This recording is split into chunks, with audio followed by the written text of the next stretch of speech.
ጤና ይስጥልኝ።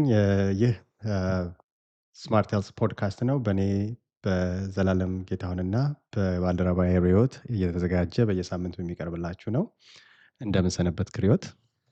ጤና ይስጥልኝ ዶክተር ዘላለም እንደምን ነህ? አለሁልህ። እስቲ ዛሬ ስለምን የምናወራ ይመስልሃል? ዛሬ እንግዲህ ዘሌ ያው ቀጥለናል። ስኳር ላይ ነው አተኩረን አሁንም የምናወራው። አ፣ ስኳር ሰፊ ጊዜ እየወሰንበት ያለው በጣም ብዙ ሰዎችን የሚያጠቃና ኮምፕሊኬትድም ስለሆነ ነው። ዛሬ ሜጀርሊ የምናወራው ስኳር የሚያመጣቸውን ኮምፕሊኬሽኖች ወይንም ተያያዥ በሽታዎች ነው የምናወራው። አዎ ማለት በተለያዩ አይ ቲንክ በሶስት አራት ክፍሎች ከፋፍለን ያቀረብነው ስኳር ምን ይሆን ምን አይነት ስኳር አለ? ስንት አይነት ስኳርስ የሚባለው እንዴት ነው? ምንድን ነው የሚለውን ነው። ግን መጨረሻ የምንደርሰው ስኳር ካልተቆጣጠርነው ምን አይነት ጥፋት ያጠፋል ነው አዎ ራሱ ሰውነታችን። አዎ ስለዚህ የሚያጠፋውን ጥፋት አይነት ለተመልካቾቻችን፣ አድማጮቻችን ማሳወቅ ከዛ በኋላ ወይንም ጥፋቱንስ እንዴት ማቆም ይቻላል? አሁን ግሉኮስን ወይንም ሹገርን ማውረድን አውርተናል እና ይሄንን እስቲ አንተ ጥፋቶቹ ምንድን ናቸው የሚለውን እንጀምርና ወደ ሌላው እንደርሳለን። በጣም ጥሩ እንግዲህ ጥፋቱ ነው ብዙ ሰዎችን ስኳሩ በቀጥታ ራሱን ችሎ የሚያመጣው ነገር የለም። ግን የሚያደርሰው ጥፋት ነው ብዙ ሰው የሰውን ህይወትም እየቀጠፈ ያለው። በጣም ብዙ ጉዳት እየደረሰ ነው ያለው። አሁን አሁን ያለውን ለምሳሌ የአሜሪካን ስታንዳርድ ኦፍ ኬር ዳያቤቲክ ስታንዳርድ ኦፍ ኬር ብንወስድ የ2026 ሪቫይዝድ ሆኖ የወጣው እንደ አዲስ አሁን በዚህ የካቲት አካባቢ የተለቀቀው የፊት ስኳርን መቆጣጠር ላይ ብቻ ያተኮረ መሆኑ ቀርቶ የሚያመጣው ጣጣው ላይ ማተኮር ጀምሯል። ምክንያቱም ቁጥር አንድ ሰውን እየገደለ ያለው ስኳር የሚያመጣው የልብ ችግር ነው። ስለዚህ ነው እኛም እዚህ ላይ ጊዜ ወስደን እ እ መልእክታችንን ማስተላለፍ የምንፈልገው። ስለዚህ እንግዲህ ዘሌ በሶስት ልንከፍለው እንችላለን የሚያመጣቸውን ጉዳቶች። ይሄ ማይክሮቫስኩላር የሚባለው ትንንሽዬ የደም ዝውውሮችን ትንንሽዬ እንትኖችን የሚያጠቃ ነው አንዱ። ይሄ አይንን ያጠቃል፣ ነርቮቻችንን ያጠቃል እና ትንንሽዬ ቦታዎች እየሄደ እ የሚያደርሰው ጉዳት የሚያመጣው ነው ማይክሮቫስኩላር ዳሜጅ የሚባለው ማለት ነው። ትንንሽ የነርቮችን በተለይ በብዛት ሰው የሚያውቀው አይን ላይ የሚያመጣው ነው። እስከ አይነ ስውርነት ድረስ ያደርሳል። የሚቀጥለው ማክሮቫስኩላር የሚባለው እነኚህ ትልልቅ የደም ቧንቧዎች ናቸው። እነሱ ልብን፣ ጭንቅላትን እና እንደዚሁም ወደ እግር አካባቢ ትልልቆቹን እዛ ላይ ያጠቃል እና ቁጥር አንድ ገዳዩም ይሄ ነው። በተለይ ከልብ ጋር እና ከጭንቅላት ጋር ተያይዞ የሚያመጣው ጣጣ በጣም ብዙ ሰዎችን በልጅነታቸው የልብ በቃ መቆም እያመጣ ወይንም የልብ በሽታ እያመጣ ብዙ ሰዎችን እያስቸገረ ዲሴብልም እያደረገ ያለው ይሄ ነው። ስለዚህም እናወራለን። ሌላኛው ደግሞ እንግዲህ እነኚህ ሁለቱ ማይክሮቫስኩላር እና ማይክሮቫስኩላር የምንላቸው እነኚህ በረዥም ጊዜ ሰውነታችን ከመጠን በላይ ለሆነ ስኳር ሲጋለጥ የሚመጡ ጣጣዎች ናቸው። ያ እነሱ የሚያስከትሉት ግን እንደው ወዲያው ደግሞ የሚታይ በተለይ ደግሞ ከመጣ ቀጥታ ወደ ኢመርጀንሲ ሩም ወይንም ወደ ሕክምና ጣቢያ የሚያስኬዱ ደግሞ ሁለት አሉ። ዲያቤቲክ ኪቶ አሲዶሲስ የምንለው ባለፈው ስናወራው የነበረው ሰውነታችን በቂ ግሉኮስ ሳይደርሰው ሲቀር በኢንሱሊን አለመስራት ምክንያት የሚያመጣው የሚፈጥረው አሲድነት ያለው ንጥረ ነገር የሚፈጥረው ወደ አደጋ ውስጥ የሚከት አንዱ ሲሆን፣ ሌላኛው ደግሞ እንደዚሁ የሰውነታችን የደም የስኳር መጠን በጣም ይጨምርና በጣም ወፍራም የሆነ ደም ይሆናል። ምን ይሆናል? በቃ ደሙ ወደ ሲረፕነት እየተቀየረ ይመጣል። ብዙ ጊዜ ከ600 በላይ ሲለካ ከ600 በላይ አካባቢ ይሆናል እና ስለዚህም እናወራለን። እነኚህ ሁለቱ ከተከሰቱ ይሄ ኤችኤችኤስ የሚባለው ሃይፐር ኦስሞላር ሃይፐርግላይሴሚክ ስቴት የሚባለው እነኚህ ሁለቱ ዲኬዩ እና ኤችኤችኤስ ከመጣ ቀጥታ ወደ ኢመርጀንሲ ነው። አለበለዚያ አደጋው እስከ ሞት ድረስ ያደርሳል። በእነኚህ በሶስቱ ላይ እንግዲህ አተኩረን የዛሬው ዝግጅታችንን እናካሂዳለን ማለት ነው። እስቲ ዘሌ እነኚህን ጉዳዮች እስቲ ለተከታታዮቻችን፣ ለአድማጮቻችን፣ ለተመልካቾቻችን በቀላሉ ለማስረዳት በምን አይነት መልኩ አናሎጂ ብናቀርበው ይቀለናል? በጣም ጥሩ ሪዮት። በተቻለ መጠን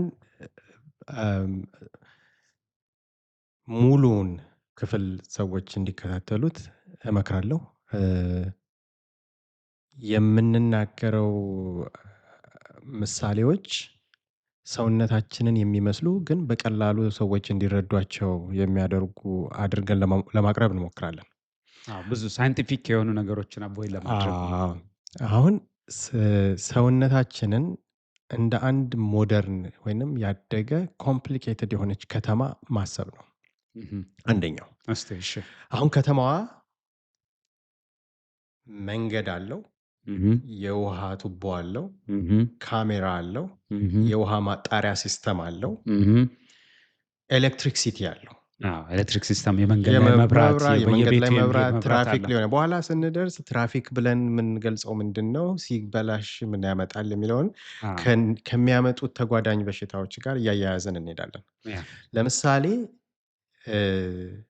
ብለድ ቬዝል ወይም የደም ቱቦዎችን በመንገድ ስር የሚሄዱ መንገድና የመንገድ ስር የሚሄዱ የውሃ ማስተላለፊያ ቱቦ ብለን ብንይዝ ይሄ ዝናብ ሲዘንብ ድሬኔጅ ሲስተም ነው ብለን ከአንድ ሰፈር ወደ አንድ ሰፈር ንጹህ የሆነ ቆሻሻ ውሃ የሚወስድ የተለያየ መንገድ ብለን ብናስብ፣ ነርቭን ደግሞ የኤሌክትሪክ ሲስተም መብራት ብለን ብናስብ ከአንዱ ወደ አንዱ በቃ ቤት ውስጥ የሚበራ ሊሆን ይችላል፣ ከአንዱ ቤት ወደ አንዱ ቤት የሚወስድ ሊሆን ይችላል።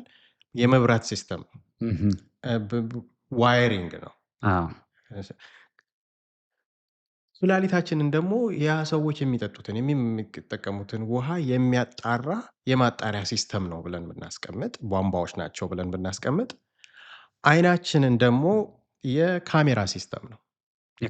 የከተማዋን ከጥፋት የሚጠብቅ የአይን ሲሰረቅ የሚያይ ትራፊክ ጥሶ ሲሄድ ፎቶ የሚያነሳ የካሜራ ሲስተም ነው ብለን ብናይ እና እግርን ደግሞ ከተማዋን የከበቡ የጎረቤት ሀገሮች አዲስ አበባን ለምሳሌ ሸገር ሲቲ እግር ነው ብንል ወይንም ከሰውነት ወጣ ያለ እጅና እግር ሊሆን ይችላል። እንደዚህ ብላችሁ ፒክቸር አድርጉት። በጣም ኢንትረስቲንግ ነው። ኮምፕሌክስ ሃይዌይ ያለው ትራፊክ ሲስተም፣ ትራፊክ ላይት ያለው፣ የመንገድ ላይ መብራት ያለው፣ ዝናብ ሲዘንብ እያጠራቀመ ጎርፍ እንዳይፈጠር የሚያደርግ ፓይፕ ያለው፣ እንዲሁም በየቤቱ ውሃ የሚያዳርስ ያለው፣ ካሜራ ሲስተም ደግሞ ለሴኪሪቲ ያለው ከተማ ማለት ነው። ስለዚህ እንደዛ ከሳል ነው። ለዚህ ነው በኋላ ሁሉንም ስታያይዙት ልብም ላይ የሚመጣው ችግር፣ ኩላሊትም ላይ የሚያመጣው ችግር፣ ነርቭም ላይ የሚያመጣው ችግር፣ አይንም ላይ የሚያመጣው ችግር እንዴት ግሉኮስ ወይንም ስኳር ጥፋቱ ብዙ እንደሆነና በቀደም ያወራናቸውን የመጠንቀቂያ ዘዴዎች ወይም ከዚህ በኋላ የምናወራቸውን የመጠንቀቂያ ዘዴዎች ሲሪየስሊ እንድንወስዳቸው ያደርጋል። እውነት ነው። አሁን ሃይላይት ልስጥና ልለፍ አይደል? ቧንቧ የውሃ ቱቦውን ግሉኮስ ቅድም ስትናገር በጣም ደማችን ውስጥ ሲበዛ ወፈር ይላል ወይም ስቲኪ ይሆናል ማለት ነው። ይሄ ማለት ቅድም ያልናቸው የውሃ ቱቦዎች ውስጥ በፍጥነት አይሄድም ወይንም ይዘጋዋል። ምክንያቱም ወፍሯል። ያው እናውቃለን። ለምሳሌ እዚህ ውሃ ውስጥ ስኳር በጨመርኩ ቁጥር እየወፈረ ነው የሚሄደው። ስለዚህ ስኳር በበዛ ቁጥር የደም በፍጥነት የመሄድ ይቀንሳል፣ ይዘጋል። ቱቦዎች ወይንም ቲሹዎች ጋር በቀላሉ አይደርስም። ስለዚህ አሁን ይሄ ስቲኪ ግሉኮስ ኢ ሪፕሌስስ ክሊን ዋተር። ውሃውን ይቀይረዋል። ውሃው በቃ ቆሻሻ ነው። ውሃው ንጹህ ውሃ ከአንድ ቦታ ወደ አንድ ቦታ ከመሄድ ይልቅ በስኳር ሳቹሬት ያደረገ የተበጠበጠ በጣም እንደ ሲረፕ ያለ ውሃ ነው በየቤቱ የሚመጣው ብላችሁ አስቡት። በቅደም ስናወራ ስኳር ዛሬ ዳያግኖስ ተደርገህ ወይንም እንደታወቀብህ ወይንም እንደጀመረህ ጥፋት የሚያመጠፋ አይደለም። የረጅም ጊዜ ቀስ እያለ የሚያጠፋ ነው። በተለይ ስለዚህ ሁለቱ ቱቦውን አይተነው ከሆነ ውስጡን እያዘጋው እያጠበበው አዎ፣ እያጠበበው እየተጣበቀበት ሲል አዎ፣ እንደ ከዛ ኬንዲ በኋላ ይሆናል፣ እንደ ከረሜላ ይሆናል እና የሆነ ሰዓት ላይ ከአዲስ አበባ የሚነሳ ውሃ ሸገር ሲቲ ላይደርስ ይችላል። ተዘግቶ አዎ፣ ራሱ ስኳሩ ተጠራቅሞ እዛው እንደ ከረሜላ አዎ፣ ጠጣር ነገር ይሰራል። መጨረሻ በጣም እያቀጠነው ይመጣና መጨረሻ ሊዘጋው ይችላል። አዎ። ከዛ ምን ማለት ነው? ቅድም ያለው ሸገር ሲቲ ውሃ አያገኝም። ያ እግር ችግር እየተፈጠረበት ይመጣል ማለት ነው። ስለዚህ እሱን ደግሞ እናወራለን። ሌላኛው ደግሞ ቅድም እንዳልኩ ነው፣ ኤሌክትሪክ ዋየር ነው ብለናል። አዎ። ብለድ እህም። ነርቮቻችን አዎ። ሹገር በበዛ ቁጥር ሽቦዎቹን እያዛገው ወይንም ከቨሩን እየላጠው እየላጠው ይመጣል። ይሄዳል። ከቨሩ እንደተነጋገር ነው የኤሌክትሪክ ሽቦ ከቨር አለው። የእኛ ነርቮች ደግሞ ማይሊን ማይሊን አላቸው። የሚባል ከቨር አዎ። ያደረገው አለ። ያ ሲከፈት ሽቦ ለሽቦ ኮንታክት ማድረግ ይጀምራል። አዎ። ዲቴሮሬሽን ይጀምራል። ከዛ በኋላ መልእክቶች መድረስ ያለባቸው ቦታ መድረስ አይችሉም ማለት ወይ ነው። ዝም ብሎም የተጭበረበረ መልእክት ወይ ይደርሳል ወይንም ጭራሽ ያቆማል፣ ከዛ ይዘጋል ቶታሊ። አሁን ምንድን ነው ቅድም ቱቦ እየተዘጋ ነው ብለናል። እህም። ቆሻሻ እየሞላው ነው ብለናል። አሁን ቀስ እያለ ፋውንዴሽን ሃይዌዎቹ ክራክ ማድረግ ይጀምራሉ። ከተማው እንዳለ መውረድ ይጀምራል። በቃ ማለት መንገዶች መበላሸት ይጀምራሉ። ኤሌክትሪሲቲ የለም። ኢቬንቹዋሊ ውሃም የለም። ከተማዋ ኮምፕሊትሊ ትጠፋለች ማለት ነው። ይሄ ነው ኤንድ ፕሮዳክቱ ዳያቤቲክስ ኮንትሮል ካላደረግ ነው። ያ ኤግዛክትሊ። አሁን እንግዲህ ውሃ የሌለው ከተማ፣ ያ ውሃ የማይደረስበት ከተማ፣ ኤሌክትሪክ ዝም ብሎ ኤሌክትሪኩ እኮ አለ ግን ስርጭቱ ነው የሌለው። ያ ስርጭቱ በትክክል የሌለው መንገዱ ዝም ብሎ በየቦታ የፈረሰ ቦታ ጠፍ ከተማ ይሆናል ማለት ነው። ያ መጨረሻ ላይ ያው ኢንድ ሪዛልቱ ከተማነቱ ቀርቶ ምድረ በዳ ይሆናል ማለት ነው። እና ስለዚህ ይህንን ፕሮግራም ስትከታተሉ ሰውነታችንን እንደ ከተማ አይታችሁት ግሉኮስ ወይም ስኳር የትኛውን የሰውነት ክፍል ያጠፋል የሚለው በኋላ ላይ ስኳር በሽተኛ አይኑ ሲታመም እናያለን። ስኳር በሽተኛ የነርቭ ታማሚ ሲሆን እናያለን። የስኳር በሽተኛ እግሩ ሲቆረጥ እግሩ ሲቆረጥ ወይም የእግር ታማሚ ቀላል ቁስል እንዴት እንደማትድን እናያለን። የስኳር በሽተኛ ልብ ችግር ሲኖርበት እናያለን። የስኳር በሽተኛ የኩላሊት ችግር ሲኖርበት እናያለን። ቀደም ያልናቸው የከተማው ውስጥ ኢንፍራስትራክቸሮች ሲበላሹ እናያለን። ያንን በደንብ ከግሉኮስ ጋር እያያዝን እናብራራለን። ካፍታ ቆይታ በኋላ በሚቀጥለው ደግሞ እሱን እንቀጥላለን። ቤተሰቦቻችን ተመልሰን መተናል። አሁን ደግሞ እስቲ ቅድም ከላይ ያወራናቸው በከተማ የመሰልነው አናሎጂ መካኒዝሞቹን እናወራል። መካኒዝም ስንል እንዴት ያልናቸውን ነገሮች እንደሚያመጣ ቀለል ባለ መልኩ እናብራራለን። ዘሌ እስቲ ጀምርልን። እስቲ የመጀመሪያውን አንተ ውሰደው። የመጀመሪያው ፖሊዮል ፓትዌይ ይባላል። ምንድን ነው? ዋተር ባሉን ኢፌክት። እንደ ፊኛ ሴሉን ራሱን እንደ ፊኛ እንየውና ምንድን ነው ሴሎች ውስጥ ያው ቅድም ስኳር በዝቷል ብለናል። ስለዚህ ስኳር ከበዛ ሴሎች ውስጥ ይገባና ሴሎቹ ደግሞ ሲበዛ ምን ላድርገው ይላሉ። ስለዚህ ፖሊዮል ሲስተም ማለት ራሱ ሴላችን ውስጥ ፖሊዮል ሲስተም ይባላል። አቋቋይ ልሰባብረውና ላስቀምጥ ይላል እና ግሉኮስን ይሰብረውና ሶርቢቶል የሚባል ኬሚካል ወይም ንጥረ ነገር ይሰራል። ስኳር አይነት ነው። ስኳር አይነት ነው።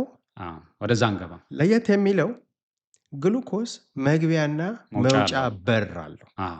የሴላችን በጣም ቢዩቲ ምን መሰለ፣ እያንዳንዱ ንጥረ ነገር እንዴት እንደሚገባ ወደ ሴላችን፣ እንዴት ከሴላችን እንደሚወጣ የራሱ ሲስተም አለው። ግሉኮስ በሚወጣበት የተወሰኑ ነገሮች ምናልባት ውሃ ተከትሎት ሊወጣ ይችላል። ሶዲየም እና ክሎሪን በሚገቡበት እንደዛው፣ ፖዚቲቭ እና ኔጌቲቭንም እንደዛው ሁሉን ነገር ባላንስ ባላንስ አድርጎ ነው። ያደርጋል። ኢትስ ኢንክሬዲብል። እና ፕሮብለም ኢዝ እንደፈለገ መውጣትና መግባት የማይችል ሶርቢቶል የሚባል የስኳር አይነት ነው። እሱን ሰርቶ ሲያስቀምጥ አሁን ኦስሞሲስ ወይንም እም፣ ውሃ ውሃ ይስባል ወደ ውሃ ውስጥ። ይስባል ወደ ውስጥ። አዎ፣ ውሃ ወደ ሴል ውስጥ ሲስብ ውሃ እንደ ፊኛ እንደሚወጠር ውሃ ሲሞላበት ሴሎቹ በየቦታው መወጠር ይጀምራሉ። አዎ። አሁን ስትሬች እያደረጉ ከሚችሉት በላይ ኖርማል ካፓሲቲያቸው በላይ ሴሎቹ መወጠር ይጀምራሉ። አሁን እነዚህ ሴሎች ያልኳችሁ ኤዴማ ወይንም የሰውነት ውሃ መቋጠር የውሃ ማለት ነው። መቋጠር እና ያ ነርቮች አካባቢ ከሆነ እዛ ነርቮቹ የማበጥ ይጀምራሉ። አዎ። አዎ። ከዛ በኋላ ኒውሮፓቲ ዳያቤቲክ ኒውሮፓቲ የሚባለው ነርቫቸውን ይሰማቸው ጀምራል። አሃ። ሌላኛው ደግሞ ሌንሳቸው ጋር ያሉ ሴሎች የአይን ሌንስ ጋር ያሉ ሴሎች እንደዚህ በመወጠሩ ሌንሱ ጋር ያለውን ነገር ዲስረፕት ወይም መረበሽ ይጀምራል። አዎ፣ አይን ሬቲናው ከዛ ላይ በኋላ በተለይ እሱን ፑሽ ያደርገዋል። ችግሩ ምን መሰለ? ብለሪ ቪዥን ያልነው ታስታውሱ እንደሆነ ይሄ በትክክል ብዥታ አለመታየት ብዥታ የሚጀምራቸው አንዱ ነው። እና አንዳንድ ጊዜ ያ የአይን ብዥታቸው የስኳራቸውን መጠናቸው በበዛ ወይም በቀነሰ ቁጥር የብዥታው አይነትም ይለዋወጣል። ስለዚህ በቀደም ሃይፖግላይሰሚክ ሲሆኑ የሚመጣው ብዥታና ይሄ ይለያል። አዎ፣ ያኛው በማነሱ ነው። በማነሱ ብለድ ወደ ብሬን ከመግባቱ በቂ ግሉኮስ ወደ ብሬን ካለመድረሱ ነው የተነሳ የሚመጣ በሽታ ነው። ምክንያቱም ብዥታ ነው። ምክንያቱም መልእክት እየደረሰው ስላልሆነ የሚመጣ ብዥታ ነው። እና ይሄኛው ፖሊዮል ፓትዌይ የሚባለው እንዴት ውሃ ወደ ሴል ገብቶ የሚያመጣቸውን ጥፋት ነው ያሳየን። አንተ ደግሞ እስቲ ሌላኛው ሜካኒዝም ደግሞ ንገረን። በዚሁ ላይ ለመጨመር ያክል ትንሽዬ ሰውነታችን ስኳርን የሚጠቀምበት በሁለት መንገድ ነው። ብዙዎቹ ለምሳሌ ጡንቻማ የሆኑ ሴሎቻችን ኢንሱሊን ይጠቀማሉ፣ ግሉኮስን ከደም ወደ ውስጥ አስገብተው ለመጠቀም። እነኛውን ግን ያልካቸው የአይን ሴሎች በተለይ ነርቭ ኢንሱሊን አይጠቀምም። ምንድነው የሚያደርገው? ቀጥታው ኢንሱሊን ግሉኮሱ ቀጥታ ነው የሚገባበት። ስለዚህ የደም መጠናችን ከሚፈለገው በላይ ሲሆን በብዛት ይገባል ማለት ነው። በብዛት ሲገባ ሰውነታችን ደግሞ ያው ቅድም እንዳልከው አዳፕቲቭ መካኒዝም ስላለው ወደ ሌላ ፎርም ቀይሮ ለማስቀመጥ ይሞክራል። ምክንያቱም በራሱን ለማስተካከል ማለት ነው። ያ ነው እንግዲህ ይሄ ደግሞ ሶርቢቶል የሚባለው ውሃ በጣም ስለሚጎትት ውሃ ያነሳል ማለት ነው። ውሃ ልክ አሁን አንዳንድ ዱቄት አይታችሁ ከሆነ እናቶቻችን ምናምን ዱቄት እንትን ብለው እሱ ይሄ ዱቄት እኮ ውሃ ያነሳል፣ ያ ውሃ ያነሳል ምናምን ይላሉ። ይሄ መካኒዝም ማለት ነው። ብዙ ውሃ ማስገባት ሰውነታችን በተለይ አይንና ነርቭ ላይ ይህን ውሃ እያስገባ ይመጣል። ልክ እየተወጠረ መጨረሻ ላይ ከአቅሙ በላይ ሲሆን መፈንዳት ነው። በቃ ሌላ ምንም መሄጃ የላቸውም ማለት ነው። እና ትንሽ ጣፈጥ ላድርገው ስኳር ጣፈጥ ማለት እንግዲህ እኔ ደግሞ ልቀጥላ ካራሜል ስለ ካራሜል በአማርኛ ምንድን ነው? ስኳር ማለት ነው። አሁንም ማውራውን ነገር በእንግሊዝኛው አድቫንስድ ግላይሴሽን ነው የሚባለው። ስኳር ልክ እንደ ቬልክሮ አድርገን ብንወስደው፣ ቬልክሮ በአማርኛ ምንድን ነው? እንደዚህ እርስ በርሱ ልብስ ላይ እንደዚህ እርስ በርሱ ሲያያዝ የሚጣበቅ እንትን አለ። እንደዚህ ከፍቶ ድምፅ የሚያመጣው እንደዛ እርስ በርሱ ይያያዛል፣ ስትራክቸሩ ስለሆነ ማለት ነው። እና ምን መሆን ይጀምራል? አሁን በዚህ ላይ ስኳር በጣም እየበዛ በመጣ ቁጥር አንዳንድ ፕሮቲኖች ላይ መጣበቅ ይጀምራል። ይጣበቃል፣ አይላቀቅም።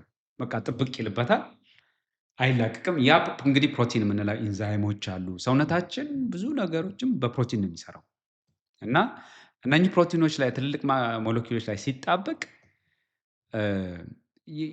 ከባድ ነው የሚሆን። ምን እንደማለት ነው? ዝም ብለህ ጭቃ ውስጥ ትንሽዬ ድንጋይ ዝም ብለህ ብታንከባልል የሆነ ሰዓት ላይ እያደገ ልመጣው እንደዛ ይሆናል ማለት ነው። ይህንም በምን መመሰል ይቻላል? እንግዲህ ዶናት ብለህ ውሰደው። ዶናት መጀመሪያ ዝም ብሎ ቦምቦሊኖ ማለት ነው። ቦምቦሊኖ ቦምቦሊኖ ለው- መጀመሪያ ዝም ብሎ ዱቄቱ ተጠቅልሎ ነው የሚጠበሰው አይደለም? እሱም ፕሮቲኑን አድርጋችሁ ውሰዱት።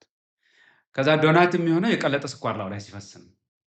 ስለዚህ ምንድነው ኤግዛክትሊ ልክ እንደሱ ስኳሩ እየመጣ ፕሮቲን ላይ እንደዛ ነው የሚጠበቀው። ሴሎቹ ላይ ሴሎቹ ላይ ማለት ነው። ፕሮቲኑ ላይ እንደዛ ይጣበቅና አሁን አንድ ዶናት የሚበላ ሰው ቦምቦሊኖ የሚበላ ሰው ቦምቦሊኖ ዶናት ይለያያል እንዴ? ዶናት ግሌዝድ ሲሆን ነው የሆነ አዎ፣ ነገር ስትቀባበት ቦምቦሊኖ ደግሞ ዝም ብሎ የተጠበሰው ነው። አዎ፣ አዎ። ኦልራይት። ቅርጻቸው አንድ አይነት ነው። ቅርጻቸው አንድ አይነት እና ይቅርታ በጣም እንግዲህ አይ ሳውንድ ላይክ ዳም ፐርሰን። ይሄ ዶናት የነካው ነገር ሁላ ስኳሩ ይጣበቅበታል። አዎ።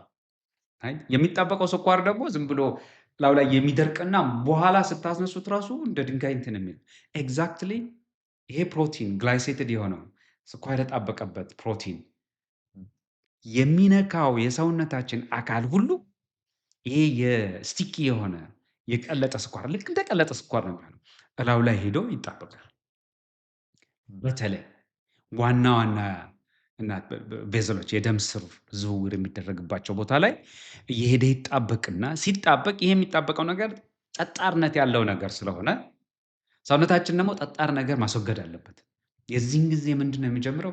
ኢሚኒቲ ሪያክሽን ምናምን በቃ ይሄ ፎሬን ነገር ገባ ይላሉ። ሪያክሽን ይጀመራል። ያንን ለማስወጣት የሚያደርጉት ጥረት ቁስለት ይፈጥራል። እዛ አካባቢ ኢንፍላሜሽን ኢኒሼት ያደርጋል። ኢንፍላሜሽን ማለት ያው ቁስለት ያመጣል በዛ አካባቢ። ቁስለቱ ይቆይና መቼም የሆነ ሰዓት ይድናል። ሲድን ግን ጠባሳ ጥሎ ነው የሚሄደው። ስለዚህ ይሄ ግላይሴትድ የሆነ ፕሮቲን ሄዶ ተጣብቆ እዛ ጋር የፈጠረው ነገር በተለይ ደም ስር ላይ የሚያመጣው የጠባሳ የሆነ ደም ስር ያመጣል። ደም ስር ደግሞ በጸባዩ የመለጠጥ ባህሪ ያለው የደም ግፊት ሲጨምር ይለጠጣል፣ ሲቀንስ በግፊቱ መጠን ነው ሪስፖንድ የሚያደርገው።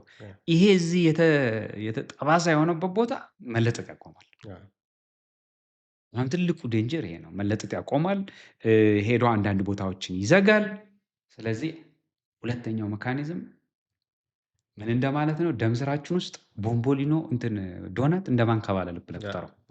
100%። ከዛ ይሄ የሚያመጣው እንግዲህ ያው ኢማጅን ማድረግ ነው። እና ይሄ ነው ሁለተኛው ሜካኒዝም። ይሄ በጣም ለረጅም ጊዜ እየቆየ ስለሆነ የሚመጣው ኢፌክት የሚያመጣው ቁስለትና ጠባሳ በተለይ ዋናውን ከልብ ጋር የተያያዘውን ከጭንቅላት ጋር የተያያዘውን ነገር የሚያስነሱት እነኚህ ነገሮች ናቸው። እስቲ ደግሞ አንተ የሚቀጥለውን ቀጥለው። የሚቀጥለው በጣም ኢንትረስቲንግ ነው። በነገራችን ላይ ቅድም ያልኩት የትራፊክ ላይት ያልኩት ነው። ሰውነታችን ውስጥ ኦክሲጅን ለልባችን ይሄን ያህል ያስፈልገዋል ብሎ ከደም ውስጥ እንዲያልፍ አድርጎ ኦክሲጅን ወደ ልብ እንዲሄድ፣ ወደ ጡንቻ እንዲሄድ፣ ወደ ሊቨር እንዲሄድ የሚያደርግ ኮንትሮል ሴንተር ማለት ኮንትሮል ሲስተም አለ። ያንን የምታጫውተው ፕሮቲን ካይኔዝ ሲ የምትባል ኤንዛይም ናት። እና ምንድነው እሷ ይሄን ያህል ኦክሲጅን ለዚህ ይሄን ያህል ንጥረ ነገር ለዚህኛው ሴል ያስፈልጋል ትላለች። እና አይዲያሊ የምታስተናብር ሶፍትዌር ናት። በቃ የትራፊክ ድሮ በነበረው መንገድ ላይ ቆመው እንዲህ እንደዛ የሚሉት ኢንተርሴክሽን ላይ ቆመው ብለህ ማሰብ እንደዛ ብለህ ማሰብ ነው። ወይንም ትራፊኮች የማይቆሙበት ያደጉ ሀገሮች ላይ ደግሞ በቃ ሶፍትዌር ነው። ምን ያህል መኪና ካለፈ በኋላ ቀይ መብራት እንዳለበት፣ ምን ያህል የተወሰነ ምኑ ጋ ነው ዲማንድ ያለው፣ የቱ ጋ ነው ፍላጎት ያለው፣ የቱ ጋ ነው ተማሪ የሚበዛው፣ የቱ ጋ ነው የሚለውን ይሄ የእግረኛ የሚበዛው የሚለውን ያስተካክሎ እንትን የሚል የትራፊክ ሲስተም አለ።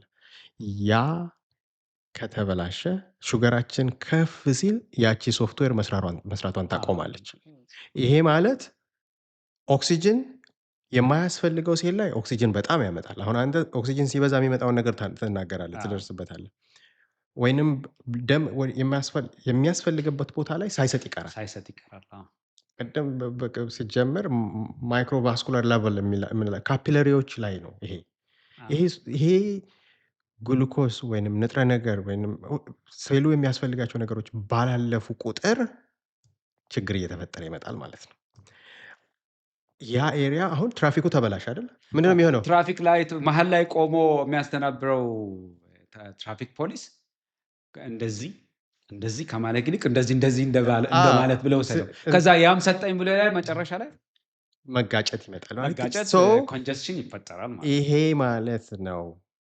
አንዳንድ ሹገራችን በበዛ ቁጥር አንዳንድ በትክክል የሚሰሩ የሰውነታችንን ሜካኒዝም ወይም ሲስተሞች በማበላሸት የተለያዩ ችግሮችን የሚያመጣው አንዳንድ ሴሎች መሰጠት ከሚገባቸው በላይ ንጥረ ነገር ያገኛሉ። አዎ አንዳንዶቹ ደግሞ ስታርቭ ያደርጋሉ። ስለዚህ አንዳንድ ሴሎች ያልተመጣጠነ ነገር ማለት ነው። መሞት ይጀምራሉ። አንዳንዶቹ ቲሾዎች ያገኛሉ፣ አንዳንዶቹ ደግሞ አያገኙም። ይሄ ነው ቅድም ያልነው እንደ ከተማ ህይወት ያለው ትራፊክ ሲስተሙን ትራፊክ ሹገር ሲስተሙን አበላሸው። ዲስረፕት አደረገው። እንግዲህ እንትን ማለት ነው። ቀጣዩ አይ ቲንክ ቬሪ ኢንትረስቲንግ እና አንተ እንድትከትለው እንድታብራራ ፈልጋለሁ። ቀጣዩ የሶስት ውጤት ምንድን ነው? የሶስት ውጤት ኦክሲዴቲቭ ስትረስ የሚመጣ ማምጣት ይጀምራል። ምን እንደማለት ነው? ሶስቱ እዛ ጋር የወተር ባሉን ኢፌክት ያልነው አለ። እዛ ጋር እንደገና ደግሞ ረስት ያልነው አለ። ይሄ ቅድም ሳወራ ስለ ዶናት እና ስለ ቦምቦል ነው ስናወራ የነበረው። አንተ አሁን ደግሞ ስትለው የነበረው የትራፊክ ሲስተም አለ። እነኚህ አንድ ላይ ተያይዘው ሶስቱ ሰውነት ላይ ኦክሲዴቲቭ ስትረስ ያመጣሉ። በተለይ ይሄ እየሄደ የሚጣበቀው ቅድም ያልኩት ቁስለት የሚያመጣው ሪአክቲቭ ኦክሲጅን የሚባሉ አሉ። ኦክሲጅን ይሄ የምንወስደው የምንተነፍሰው አለ። ሰውነታችን ውስጥ ገብቶ ደግሞ ወደ ፍሪ ራዲካል ይቀየራል። ይሰባበርና ሴሎቻችን ውስጥ ወደ ፍሪ ራዲካል ይፈጠራል። ይሄ ሰውነታችን ራሱ የመቋቋሚያ ሜካኒዝሞች አሉት። ይሄንን እየሄዱ ስካቬንጀር የምንሏቸው አሉ። እየሄዱ የሚሰበስቡ አሉ። ከነኛ አቅም በላይ የሆነ ኦክሲዴቲቭ ስትረስ ይፈጥራል። ምክንያቱም ሰውነታችን በትክክል እየሰራ ስላልሆነ መጨናነቅ፣ ልክ የቅድሙ አይነት የትራፊክ ኮንጀስሽን፣ ቁስለት፣ አለመለጠጥ እነኚህ ሁላ ተያይዘው ሰውነታችን ስትረስ ውስጥ ይገባል። አይ ቲንክ ይህንን አናሎጂ ልጨምርበትና በዚህ ምንድነው ኦክሲጅን ለሰውነታችን ጠቃሚ ነው። ምግብን በርን አድርጎ ወይም ሜታቦላይዝ አድርጎ ወደ እንትን ነው ማለት ነው። እሱን እንደምን ማየት ነው? እንደ ኖርማል እሳት ማየት ነው። ምግቡን እያበሰለ ነው፣ እሳት ነው፣ ትበላለህ። ነገር ግን ኦክሲዴቲቭ ፍሪ ራዲካልስ የምንላቸው ኦክሲጅኑ ላይክ እንደ ርችት መፈናጠር ይጀምራል። ይሄ ማለት እዚህ ጋር ድስቱን ማብሰል ትቶ በየቦታ ያለውን ነገር መነካካት ይጀምራል ማለት ነው። ያንን የሚሰበስቡ ኖርማሊ በናቹራሊ ስካቬንጀርስ አሁን አንታይ ኦክሲደንት የሚባል ራሱን የቻለ ፕሮሰስ አለ። ነገር ግን ያ መቆጣጠር ካልቻልከው ከበዛ ከአቅሙ በላይ ከሆነ ወደዛ የማይነካካው የሰውነት ክፍል በተለይ በውስጥ በኩል በሰውነታችን በኢንዶቴሊየል ሌየርስ የምንላቸው የውስጥ የደም ስሮቻችን እሱን የሚከላከሉ አሉ። የመለጠጥ ባህሪውን እንደዚሁ ፐርሜቢሊቲውን ይሄ ክፍተቱና ምን ላሳልፍ ምን ላላሳልፍ የሚለውን የሚቆጣጠሩ አለ። እሱን በተለይ በጣም ያጠቃውና ዝም ብሎ ወንፊት ያደርገዋል። እንደፈለገ እንዳይለጠጥ ያደርገዋል። እሱ ላይ ትልቅ ኢፌክት ያመጣል። እንግዲህ ይሄ ዞሮ ምን በተለይ በብዛት ሰውነታችን ያለ እድሜው እንዲያረጅ ያደርገዋል። ሴሎቻችን ያረጃሉ፣ ደም ስሮቻችን ያረጃሉ። ምክንያቱም ከአቅማቸው በላይ ስትረስ ውስጥ ተጋለጡ፣ ከሚችሉት በላይ። ለዚህ እንግዲህ እንደው ጠቅለል ለማድረግ እነኚህ ሶስት ሜካኒዝሞች የሚያመጣቸው ከልክ በላይ የሆነ ለረዥም ጊዜ የቆየ ቁጥጥር ስር ያልዋለ ስኳር ነው። ለረዥም ጊዜ የተከማቸ ይሄ እነኚህን አሁን ያልናቸውን ሁሉ ያመጣል። በተለይ ሶስቱ አንድ ላይ ተጠቃለው ሰውነታችን ኦክሲዴቲቭ ስትረስ ውስጥ ይካቱታል። ኦክሲዴቲቭ ሰውነታችን ከውስጥ ይበላል ማለት ነው እና ከውስጥ በኩል ልክ ለዝገት እንደተጋለጠ ቱቦ መበላት ይጀምራል። ኤግዛክትሊ እንደዛ ነው የሚሆነው። ስሩ ታይም ምንድን ነው የሚሆነው? ለዝገት የተጋለጠ ቱቦ ይሰበራል። በቃ በስብሶ መሰበር ይጀምራል። የኛም የስኳር ያለበትም ሰው ካልተቆጣጠረው የሚሄደው መጨረሻ ኢንድ ስቴጅ ኦርጋን ፌይለር ያመጣል። ኪድኒ ፌል ያደርጋል፣ አይን ይታወራል፣ ልብ እንትን ይላል። እዛ ጋር ከደረሰ ያው ሞት ነው የሚያመጣውና እነኚህ እንግዲህ አናሎጂዎቹን ይሄን ያህል እኛ እዚህ አናሎጂዎች ላይ ያተኮርነው እንደው ሰው በቀላሉ ቪዥዋላይዝ ማድረግ ከቻለ ጥፋቱን መገንዘብ ከቻለ የሚለውን ለማገናዘብ ፈልገን ነው። እንግዲህ እዚህ ላይ የምትጨምረው ከሌለ ወደሚቀጥለው እንሂድ ወይስ የምትጨምረው አለ? አይ ቲንክ ወደሚቀጥለው እንሂድ። አዎ እንግዲህ የሚቀጥለው ደግሞ እያንዳንዱን የሰውነታችንን ክፍል አንስተን ከዚህ ጋር እያገናኘን እናወራለን፣ እንመለሳለን።